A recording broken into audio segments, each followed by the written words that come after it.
භගවතෝ අරහතෝ සම්මා සම්බුද්දස්ස.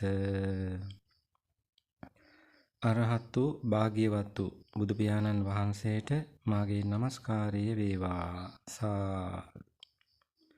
කාමාදී භවත්‍රය ආවරණය කරමින් මේ සක්වල ගැබ පුරා වැඩ සිටින සම්මුති පරමාර්ථ මහා සංඝරත්නයෙන් මට අවසර ලැබේවා. අපේ පරමාර්ථයේ මදකට මතක් කළොත් පරමාර්ථය තමයි බුදු සසුන පවිත්‍රව චිරකාලයක් රැක ගැනීම. බුදු සසුනක් කියන්නෙම ඊටමත් පිරිසිදු පවිත්‍ර තැනට. පවිත්‍ර ඒ තැන සිව් පිරිස එකතු වෙලා අපවිත්‍ර කරන බව බුදු පියාණන්මයි වදාරලා තියෙන්නේ. සංයුත්ත නිකායේ සද්ධර්ම පතිරූපක සූත්‍රයේදී කරන ඒ අනාවරණය අද අපේ ඇස් පනා පිටම ඇත්තක් වෙලා.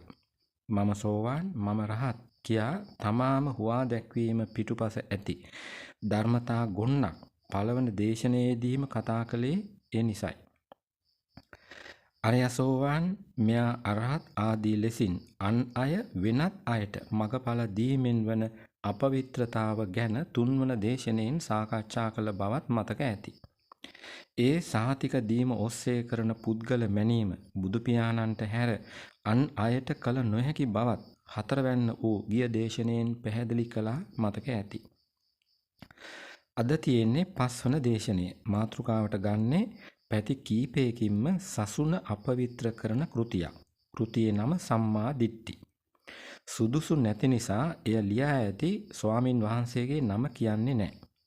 උන්වහන්සේගෙන් හා ඒ කෘතියෙන් සසුනට වන විපතේ මහත පෙන්වන්නත් එක්ක එය මට ලැබුණු අන්දම මුලින්ම කියන්නම්.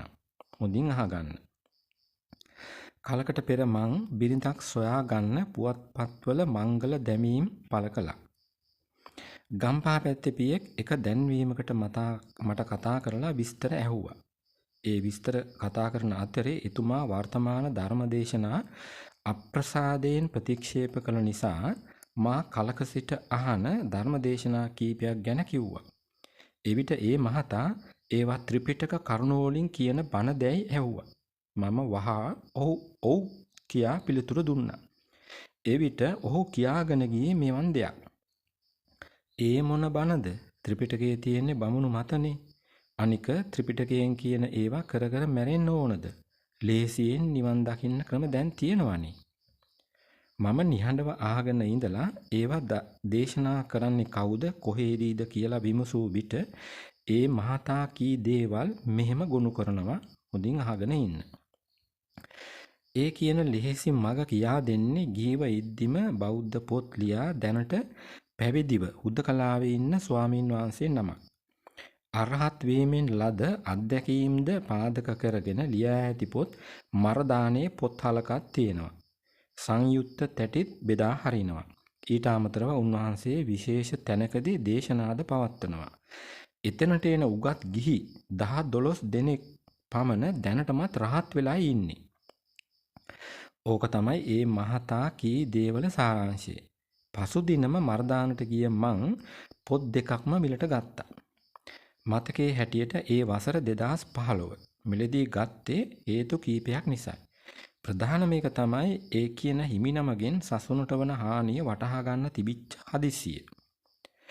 ඒ වන විට මා සම්පාදනය කරමින් සිටි බෞද්ධ කෘතියට කොයි පැත්තකින් හෝ සහායක් වේය කියා සිතීම තව හේතුවක්. පිටු 264කින් යුත් ඒ කෘතිය එක දවසින් කියවා නිම කළා. මට වූ කම්පණය කොච්චරද කියනවා නම් ඒ කෘතියෙන් සිදුවන විපත වහාම සමාජයට හෙළි කළ යුතුයි කියලා මන් තීරණය කළා. මේ කෙටි දේශනයට පෙර මූලාශ්‍රය 1 කියලා පෙන්නුවේ ඒ කෘතියේ පළමු පරිච්ඡේදයෙන් මගේ කෘතියට ගත් කොටසක්. අප සසුන අපවිත්‍ර වන නිශ්චිත තැන් මතු කර පෙන්විය යුතු නිසා ඒ මූලාශ්‍රයේ වම් පැත්තේ ඉංග්‍රීසි අක්ෂර 5ක් යොදලා තියෙනවා. මුලින්ම ඉංග්‍රීසි ඒ අකුරෙන් පෙන්වන සීමාව ගමු. ඒ සීමාවට අනුව ප්‍රස්තුත කෘතියෙන් ත්‍රිලක්ෂණයේ තබා ඇත්තේ බුද්ධ දේශනාවක් ලෙස නෙමෙයි උපනිෂද් ධර්මයක් ලෙස. බලන්න මේ සසුන අපවිත්‍ර කර ඇති තරම. දැන් B කියන සීමාවට යමු. එතනට අනුව ත්‍රිලක්ෂණ විමසීම ත්‍රිලක්ෂණයේ නුවණින් විමසීම විදර්ශනා භාවනාවක් නෙමේ සමත භාවනාවක්. ඊළඟට මූලාශ්‍රයේ C සීමාවට යමු. එතනට අනුව සතර සතිපට්ඨානයම බුද්ධ දේශනාවක් නෙමේ උපනිෂද් ධර්මයක්.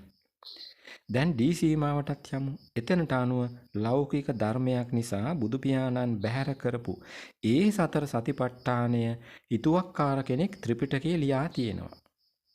අන්තිමට C සීමාවත් ගමු. එතනට අනුව ඒ හිතුවක්කාර ලිවීම කරලා තියෙන්නේ බුද්ධඝෝෂ තෙරුන්.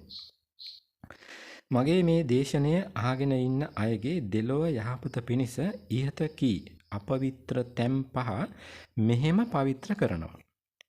කල්ප කාලයකට වරක් බුදු කෙනෙකුන් ලොව පහළ වන්නෙම අකුරු 8කින් යුත් පද 3ක් අකුරු 8කින් යුත් පද 3ක් දේශනා කරන්න බව ඔබත් අහලා ඇතිනේ. ත්‍රිලක්ෂණයද කියා කියන ඒ පද 3ට තමයි අනිත්‍ය දුක්ඛ අනාත්ම කියන්නේ.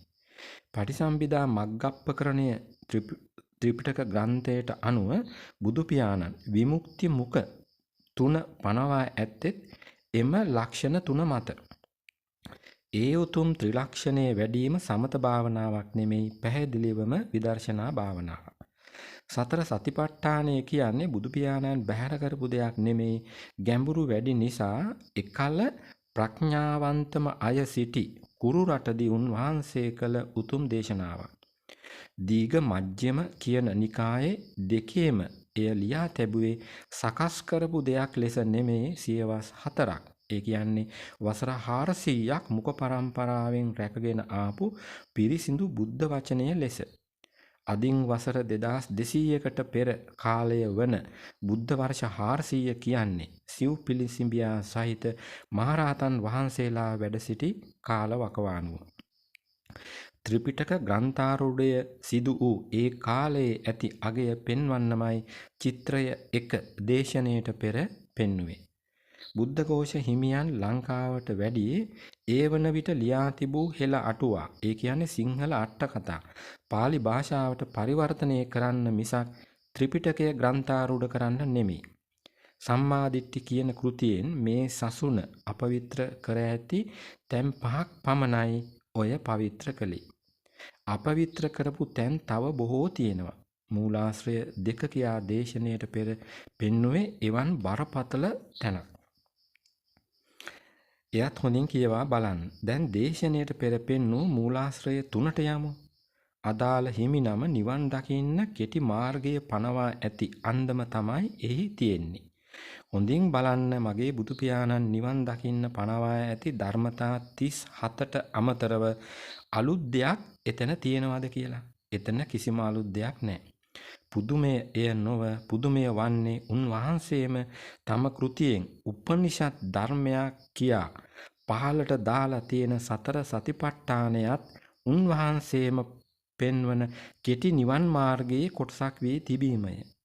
එහෙම ගත් විට සතර සතිපට්ඨාන දෙකක් තියෙනවා. ඒවායින් කොයි 4 උපනිෂද් ධර්මද කොයි 4 බුද්ධ දේශනාවද කියලා ඒ කෘතියේ කොහේවත් විස්තර කරලා නැහැ. සතර සතිපට්ඨාන දෙකක් තියේ නම් දෙකේ වෙනස පැහැදිලි කරලා වැරදි එකෙන් හරි එක මතු කර දිය යුතුමයි නේද? නමුත් එහෙම දෙයක් කෘතියේ වෙලා නැහැ.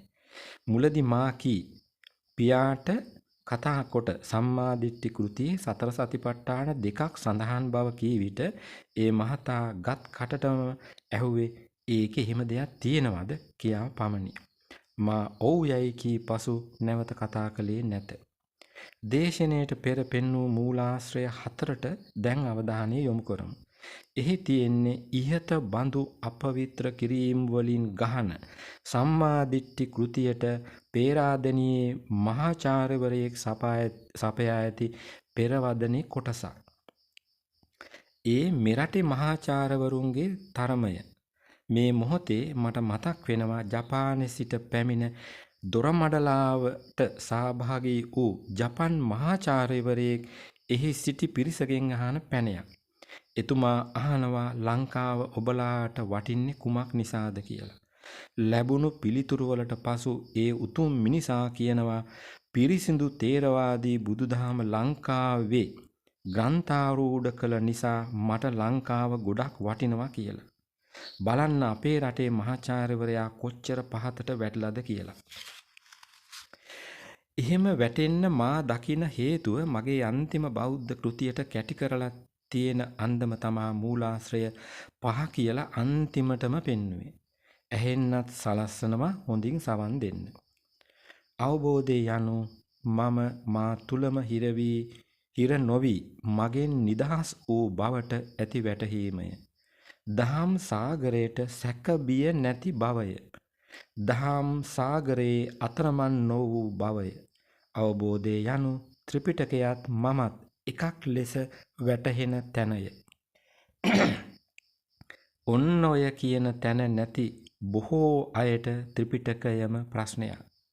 ඒ ප්‍රශ්නයට පිළිතුරු සොයාගන්න බැරි වන විට සම්මා දිට්ඨි වැනි කෘති සමාජගත වීම හා එවැනි කෘති කියවීමට ඇබ්බැහි වීම පුදුමයක් නෙමෙයි. දේශනයට පෙර පෙන්නු පිටකවරය සහිත ඒ කෘතිය මෙරටේ වෛද්‍යවරු පවා කියවනු මා දැකලා තියෙනවා. ඔබත් එවන් අය දැක තිබේ නම් කරුණාවෙන් මේ කෙටි දේශනය අහන්න කියා ඔවුන්ගෙන් ඉල්ලා සිටින්න. එහෙම ඉල්ලීම පවා පවක් නොව පැහැදිලිවම පිනකි. අද දේශනය මින් නිමයි. සියලු සත්වයෝ සුඛී සුවපත් වෙත්වා.